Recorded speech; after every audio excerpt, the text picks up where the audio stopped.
In this video, we are basically going to cover the process by which we have genes, DNA, and turning it into proteins. So this includes transcription and translation and all of the processing in between. Things you need to know. So gene expression, transcription, translation, the major events that occur in both. Eukaryotes are special in the fact that they have some modification steps in between. So we'll talk about that. And where mutation comes in terms of truly causing an issue with the protein that can create at the end. Because we've talked a lot about structure function and how a change potentially in structure can lead to function changes, and that's where it originates with a mutation. Okay, genes are the starter here. So, gene expression is a term that means the process that takes place by which DNA directs the synthesis of proteins. Synthesis is the making of. So gene expression basically means the DNA is turned on, and therefore you are eventually going to make a protein. And it was once thought a long, long time ago that one gene made one enzyme or a protein. That for every one gene you had, there was something that was made. And the function of the gene would dictate the production. So meaning that if the gene had a function in that particular cell, that would determine how much of it would actually get made. And then a newer idea came about to determine that one gene made a specific polypeptide, and that maybe that polypeptide had different functions. And then today we have kind of our most accurate version where it's one gene, one RNA. We've now learned that there's some processing that can take place, and that RNA molecule gets translated into a polypeptide, but they can be slightly different. So the overall idea now is that one gene can actually make a lot of different things. But the original base RNA molecule is what comes from that gene. The central dogma, as it's called, or basically like the foundational idea of science, is that DNA turns into RNA and RNA turns into a protein. Transcription is the process of going from DNA to RNA, and this happens inside the nucleus if you're a eukaryote. Prokaryotes, this thing just happens in the cytoplasm. Translation is taking that RNA message and translating it into a protein. And this takes place again in the ribosome, which is the site of protein synthesis.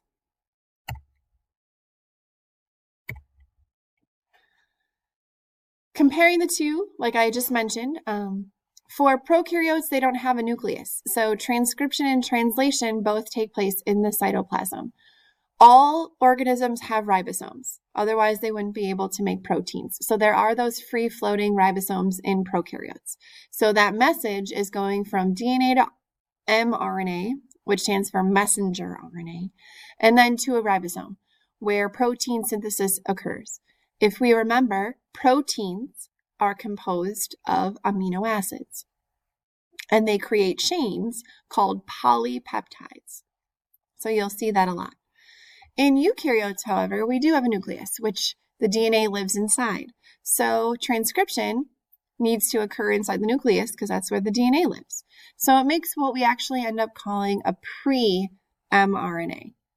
It is mRNA, but there's some processing involved. So there's going to be a little bit of processing. We cut some stuff out called introns, and I'll talk about that later. We add a cap and a tail, and then it's ready for transport. So that's kind of the mature mRNA. That can then take that message and leave the nucleus and travel to the ribosome, where again, this is where protein synthesis is going to occur, and translation is going to be translated into a polypeptide. Here's just kind of another picture, of what that looks like. It's just kind of flip-flopped. Again, this highlights the idea too that bacteria or prokaryotes have one circular piece of DNA, whereas we as humans, remember, have linear groups of DNA. Okay, so one gene, one RNA molecule. Here are the basic differences between the two. DNA has nucleotides. RNA also has nucleotides. A little bit lower on the list, the main difference is that of those nucleotides, DNA has A, C, G, and T, whereas RNA has A, C, G, and U. So instead of thymine, it has uracil. DNA is double-stranded, so it has two sides of the ladder. RNA is single-stranded. It only has one side. In terms of the alternating sugar-phosphate backbone, DNA has deoxyribose as its sugar, which is why it's called DNA. And then RNA has ribose as its sugar, which is why it's called RNA. And for us, DNA is kind of the overall blueprint or the template. RNA has lots of different roles. There's lots of different kinds of RNA that do different things. This is just kind of the ones that we know about. So we have pre-mRNA. As I mentioned, it's the messenger RNA before it's been processed. Then there's the mature mRNA, which carries the code to the ribosome to be transcribed. We will learn about tRNA, which stands for transfer RNA, and it is responsible for transferring amino acids to the ribosome based on whatever message the mRNA is carrying. We have rRNA, which stands for ribosomal RNA, and that is the RNA used to make up the ribosome. We also have snRNA, which is a little bit newer discovered, which stands for small nuclear RNA. And it is part of the spliceosome. So it's responsible for doing a lot of editing and cutting. We have srpRNA, which is signal recognition particle RNA that acts in a signaling capacity. And we'll also learn about RNAi, which stands for interference RNA. And it likes to bind itself to regions to prevent the turning on of a gene, for example. So it interferes by preventing the turning on or transcription translation of a gene. So it can act as a regulatory molecule if you're trying to turn something off. So overall, RNA has a ton of functions. Oop, I missed one. Ribozyme is kind of cut off at the bottom there. But it is an RNA molecule that can act as an enzyme. Okay, so this is just showing you overall gist of what it looks like. So for each gene,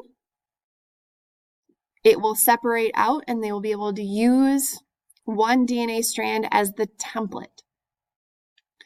mRNA, just like in DNA replication, is made in the 5' to 3' direction. So in this particular picture, the top of DNA is going to be the template strand, and then you can generate an mRNA molecule. It's got the same base pairing rules. It's complementary, except anywhere that you would have wanted to put a T, you're now going to put a U. These mRNA messages are read in 3-letter chunks called codons. And each one of those 3-letter chunks or triplets code for a specific amino acid. So during the translation process, each 3-letter code will correspond with one amino acid that can get linked together in a polypeptide chain and will eventually become a protein. Okay, so the genetic code. If we think about all of the possible 3-letter combinations that exist, we have 4 bases and 3-letter combinations. There are 64 different possibilities. So all of you have seen a codon chart before if you took freshman biology, and you can see that there is some redundancy. For the purposes of DNA, we only have 20 amino acids. So if there's 64 different combinations, then there is some redundancy. There are some, let's take proline, for example. All 4 of these 3-letter messages code for proline. And these, leucine actually has 6, but some only have 1, like methionine, which is the start codon always, only has 1. So there is some redundancy, but not in everything. There's also 3 that we'll learn about later are actually stop codons. So when the polymerase is rolling down the DNA making a message, RNA polymerase, when it gets to that stop signal, that tells the polymerase that it is now done copying and the amino acid sequence is done. The reading frame is basically those 3-letter snippets in the groupings that it should read. And that's why later when we learn about mutations, if we add a letter or delete a letter, it can totally mess with that reading frame. The code is universal. So all forms of life use this same coding process. So it's true of all different life forms. Okay, so we are now going to jump into transcription. There are 3 major steps of transcription: initiation, elongation, and termination. Okay. So a transcription unit is basically the chunk of DNA that actually codes for something. So it will be the beginning of a gene, kind of to the end of the gene. We've learned in the past about how DNA has intermediate chunks that don't really code for anything. So a transcription unit is essentially like a gene or a chunk of DNA that codes for something. When we were doing DNA replication, we talked about DNA polymerases, but since we are turning this into RNA, we have an RNA polymerase. And it has a dual function. So it separates the DNA. There's not a magical helicase for that in this case. And it transcribes the mRNA. So it plugs along in the 5' to 3' direction, and it brings in those nucleotides, just like DNA polymerase 3 does in replication. Except anytime that it would normally pull in a T if it had been DNA, now it pulls in a U for uracil. It binds to a promoter. A promoter is a vocab term that's basically the start of a gene.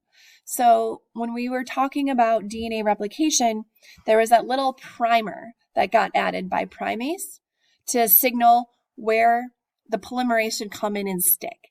In this case, we don't have that. So there's a specific promoter region. And a promoter is a chunk that's right upstream, or at least that's what we say right before a gene. It's upstream of a coding gene. And so all genes pretty much have this.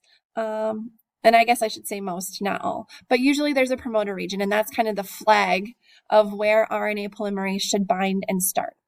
And then it will stop at a terminator, which is one of those 3-letter reading frame codes for a stop codon. And that tells the polymerase that it's done. Okay.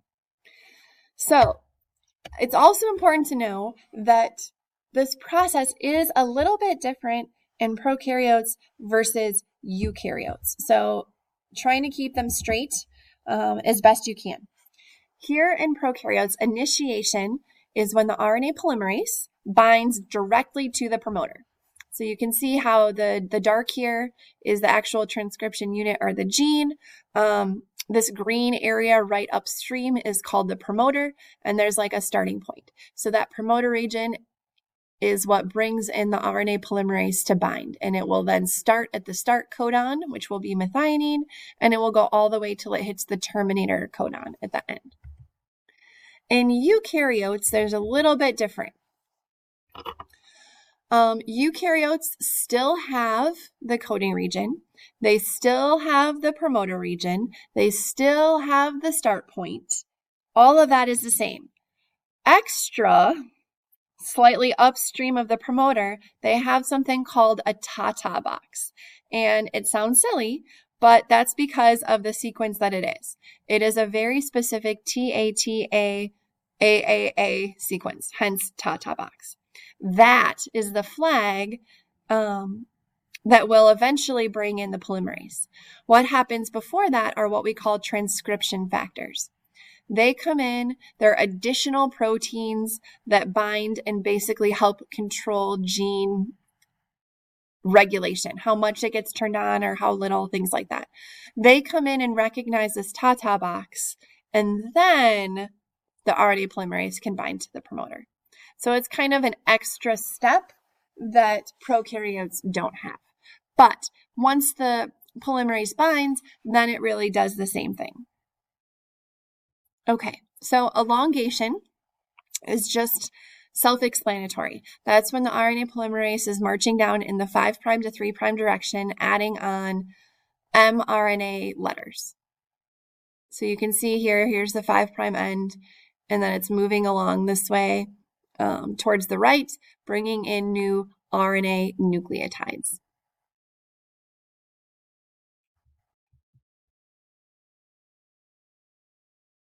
A key thing to note is that as RNA polymerase moves, it basically does the breaking and gluing. So instead of having a helicase and ligase, like in DNA replication, it's doing it all. So it has the ability to unwind the DNA, copy it, and then rewind it after. So RNA polymerase is kind of a multifaceted thing. It does a lot of stuff. So then we have termination. In termination, you're terminating or ending the signal. So again, the RNA polymerase will get to a point where it hits the termination codon, so a stop codon, and then that basically tells the polymerase that transcription is complete, and it will pop off and leave. This is now the final thing that we have is called pre-mRNA in eukaryotes because it's going to get processed a little bit more. However, in prokaryotes, it's done. It is ready to use, no processing needed, good to go.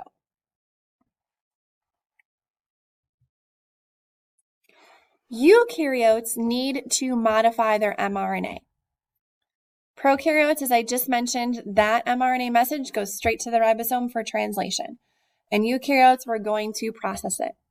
So, things that need to be added or changed. We add what's called a 5' cap. It's called a methyl cap or a modified guanine cap. You might see it as a 5' G cap, G for guanine. So if you see 5' guanine, methyl, all of it is the same thing. We basically just put a nice little cap on the end. We also add a poly-A tail. And there's a little signal, so it's important to note the gene itself is between the green and the red, the start codon and the end. That's the protein segment. Right upstream, we have a 5' UTR, which stands for untranslated region, where the promoter pretty much was, and then we cap it. Right after the gene, there's also what we call a 3' UTR, and this is 3' untranslated region. But basically it says, hey, put a poly-A tail on at the end, but it adds it. And the purpose of doing these two things are, one, it helps the mRNA get out of the nucleus, which prokaryotes didn't have to worry about, and it helps protect it from enzyme degradation. The second this mRNA leaves the nucleus, there are enzymes that are wanting to eat this thing up. So it acts as a protection agent. And it will also help when it gets to the ribosome to attach. Another thing that happens is RNA splicing. And it's in this process, once those things are added, within the protein coding region, there are what we call exons, which are actual coding for specific amino acids. And then we have introns, which are kind of those intermediate not coding sequences. So in order to make a functional amino acid and polypeptide, you cut those out, you splice them. You cut out the introns and splice or glue all of the exons together. So your final product of mRNA is only exons and then the 5' cap and the poly-A tail. Then it is ready to actually go to the ribosome to be translated. Okay, so things that do this. We have what are called SNRPs, which stand for small nuclear ribonucleoproteins. Yikes, SNRPs. they have small nuclear RNA and proteins together. They join this major unit called a spliceosome. And really all that you need to know is that the spliceosome is the magical thing that goes in and cuts out the introns and glues together the exons. Then the intron just like goes away. So they are able to loop this magic and then cut off the introns and glue the exons together. And that process is called splicing, RNA splicing. So why do we have introns? It's kind of an interesting topic because they were thought to not be coding, but they can actually regulate activity. So this brings about the idea of something called alternative splicing. And depending on what gets cut out, you can actually make different combinations of exons. So not all exons might be spliced together. Let's say that you have 10 exons in a protein. And if you were to splice together 1 through 10, you'd get 1 protein. But maybe in another version, you would have 1, 2, 4, 6, 9, 10. And the rest would be cut out. And when you put that unique combination together, well, then it makes a different functional protein. So it allows you to kind of copy and paste in certain instances different combinations. And then you can actually make more than one protein with the same starting gene. And that's how we really arrived at the idea that 20,000 genes that we have can actually make over 100,000 different polypeptides or proteins because of this alternate splicing. And that's why we used to think that we had over 100,000 genes. But then we realized that we don't. We can just make many products from one actual gene. So here would be an example of different combinations in different instances put together. Okay, so great. Now we have a mature mRNA that now needs to be turned into a polypeptide. That is the process of translation. Key players. Oops, too far. Let's go back. mRNA is the message that we just made. Now we're going to have tRNA, which stands for transfer RNA, that is able to read those codons and plug in the appropriate polypeptide amino acids. And then we have the ribosome, where all of this magic is taking place. So first up, we have tRNA. It looks like this. It's kind of crazy. But at the bottom, we have what is called an anticodon. These tRNA molecules are made inside the nucleus, and they have a unique 3-letter code. Again, we have 64 different combinations of codons. tRNA molecules have anticodons. They are complementary to those codon sequences on the mRNA. And each 3-letter anticodon code corresponds with a particular amino acid. So here's kind of what that looks like when you make it more of like a cartoon version of what this top part is. So then the idea is that at the bottom, you have the anticodon that will be complementary to the mRNA codon reading frame. And at the top, you have the magical amino acid that is stuck. Because, as we learned, there are more than one 3-letter codes for a particular amino acid, oftentimes this 3rd letter, there could be many codons that end up coding for the same amino acid. So it's called a wobble position, meaning that AAG might code for the same thing that AAC codes for, or AAU.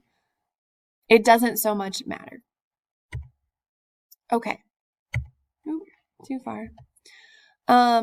There's an enzyme that actually does this that joins together the tRNA molecule to the amino acid. So the tRNA molecules do get recycled.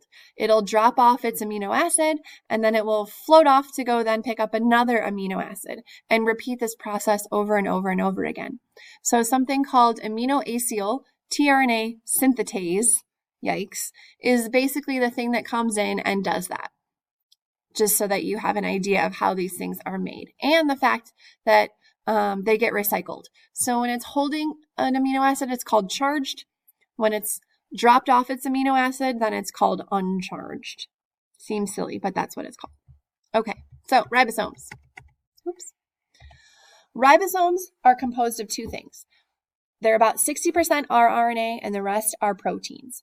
They are made inside the nucleolus, which is like the nucleus of the nucleus, and they have two subunits, the big one and the small one.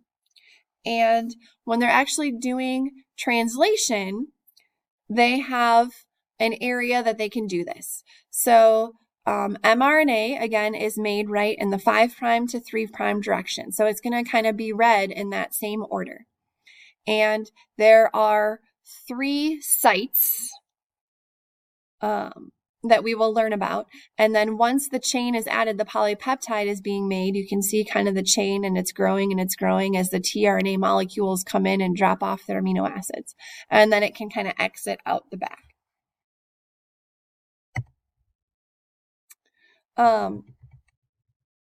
Here are what those sites are named. So inside the ribosome, the RNA molecule has its own little binding site, kind of seen here, and it's going to move through. There are 3 locations. One is the binding site. It's called the A site. Then it will shift over to the P site, which is where the tRNA actually adds to the polypeptide chain. So I think P for polypeptide. And then E is the eject or exit site. So you can see down here in the bottom picture that in the A site, the next one reads the codon, has a complementary anticodon message, and then will attach to the growing chain. And it will kind of shift over and hold that chain. And then this one will shift over and then exit because it's dropped off its amino acid.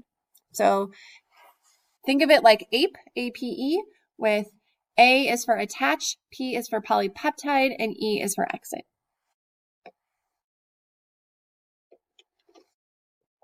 All right, so the first thing that happens is we have initiation. And mRNA always starts with the exact same start codon every single time. It is always, always, always methionine, AUG. Well, the complementary anticodon to that is UAC. So that will always code for methionine. So the tRNA molecule that's for the first amino acid always will have UAC. So it will bind, and we will start with methionine. Then a little bit of energy is used up. You can see GTP we've learned about before, and G protein coupled receptors gets converted to GDP, and that's what really starts this chain and initiates the whole complex. It brings in the large ribosomal subunit. You saw that it wasn't there before, and now this has shifted over to the P site. So the small subunit is what binds this beginning piece. And then the tRNA comes into the P site to start this process. And once that happens, that tells the large subunit to come in. Okay, so now we have elongation, which is quite a process. But basically, you're making the chain longer. So first, tRNA with a matching anticodon will match up in the A site. Then the amino acid in the A site will form a bond with the chain that is now forming in the P site. There is a shifting process that happens. So these guys will now shift over to allow a new tRNA molecule to attach, and the one that's done will exit. And then you repeat this process over and over and over again. And as I mentioned, there is some energy that's used up in this process. Termination once the stop codon is reached, that's basically the signal that there is nothing. The stop codon brings in not a tRNA molecule, but it brings in a release factor instead. So there are release factors that recognize stop codons, and then it will release the polypeptide, and it will release the tRNA molecule, and then the subunits of the ribosome will detach and leave.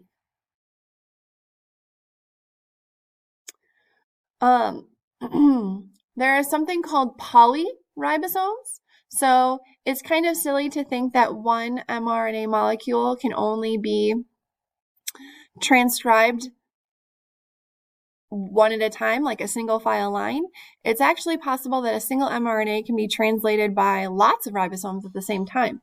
So they all start in the same place, but as one moves down, that basically allows the next one to come in and start. So it's kind of like this chain, and that allows you to increase efficiency because you're cranking out a lot of polypeptides using one mRNA message and in a timely fashion.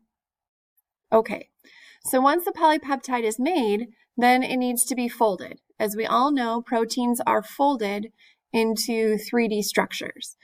And structure function, we need to make sure that it's folded appropriately so it can function appropriately. So oftentimes polypeptide chains can fold spontaneously. But there are something called chaperonins. If you think about a chaperone, it's watching and making sure everything's doing what it's supposed to. Same thing here. A chaperonin is a protein that basically tells the protein that it needs to be folded correctly. And it creates conditions that are conducive to folding, and if it's not folded correctly, oftentimes it kind of makes it refold until it is. And that way it kind of ensures that hopefully it will function appropriately. Okay, so we've learned about this before. Types of ribosomes. Free ribosomes are the ones that just float around. They stay in the cytoplasm.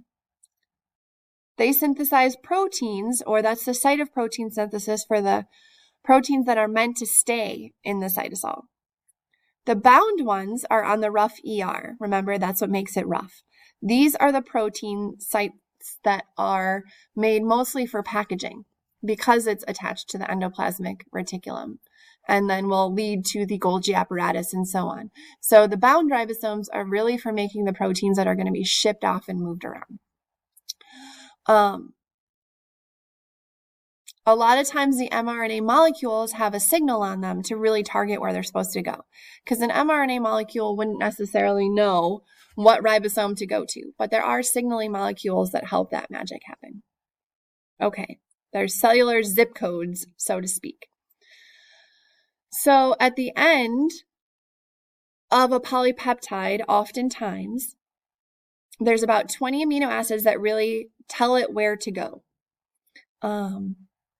And that will help in that process. But also there are signal recognition particles. If we remember when we were talking about splicing and the spliceosome, and there were SNRPs, they are the ones that actually bring ribosomes to the endoplasmic reticulum to ensure that the peptides are made where they need to be made. And so you can kind of see that here, the signaling molecules, that would be an example of cellular communications. All right, so at the tail end of this, we have mutations and how that can affect and change everything. If we remember, DNA turns into RNA, turns into proteins. Mutations themselves happen at the DNA level, and then that can have further consequences when you go to transcribe and translate later. So there's many different kinds. Large-scale mutations are like chromosomal problems. So missing chromosomes, extra chromosomes, these are ones that we learned about previously. For example, non-disjunction, where they fail to separate during meiosis. Translocation, when a full chunk of a chromosome breaks off and moves to another chromosome. Inversion, where it flips around. Large pieces of duplication, or so on. But there are smaller scale issues that can really cause problems, and those are called point mutations. It's one single letter change that can have consequences. The first is called a base pair substitution. So you're not adding or taking away a letter, you're just changing it. There are two kinds. One is called a missense, which means you change the letter, so now that 3-letter codon in that region is coding for a different amino acid than it was before, which can potentially cause problems if that amino acid has different properties than the one that it was supposed to be. You can also have what's called a nonsense mutation, which means that that one single letter change actually turned it into a stop codon instead of another amino acid. So when that sequence goes to be turned into mRNA or a polypeptide, now you have a stop codon. So that protein might never get made, or it's going to be shorter and not functional.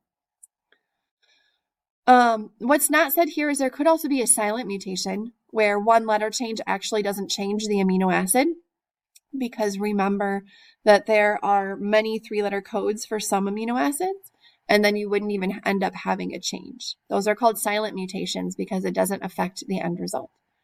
Number 2, we have a frame shift. mRNA will be read incorrectly because you either added a letter or you've taken a letter away. And so what that does is then that kind of shifts the rest of the sentence by one letter. And now everything is one letter off compared to what it was before. Okay, so here's an example of what a missense might look like. If you have your top wild type one on the bottom, or on the top here, but if an A gets turned into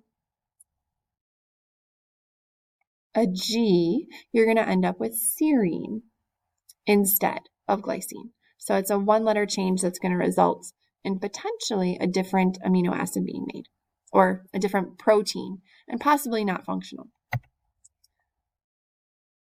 Nonsense turns it into a stop codon. So for example, here, instead of lysine and all of the ones that come after it, I've accidentally turned it into a stop codon.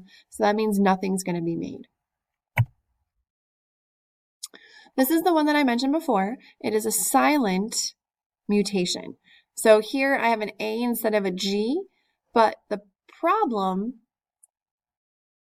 doesn't end up causing any issues because GGC and GGU both code for glycine.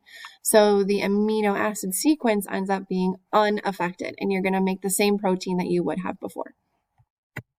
All right, so an insertion is an example of a frame shift. So what I've done here is we've added an A where there wasn't an A before.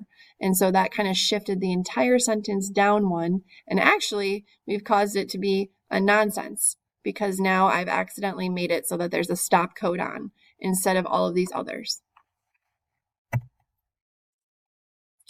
Here's an example of how a deletion can do that same thing. We took out an A, so now the rest of the sentence kind of upshifts one. So instead of phenylalanine, now I'm making leucine.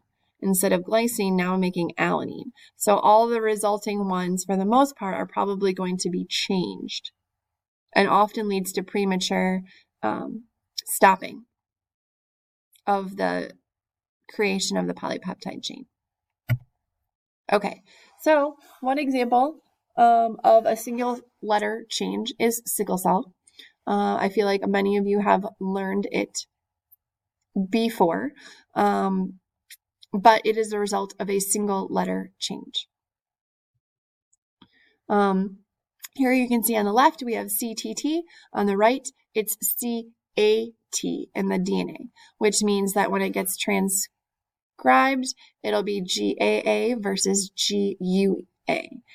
And so when that gets translated into the hemoglobin protein, glucine gets turned into valine. And because of the different properties that that particular amino acid has, it results in the shape change of the actual blood cell molecule.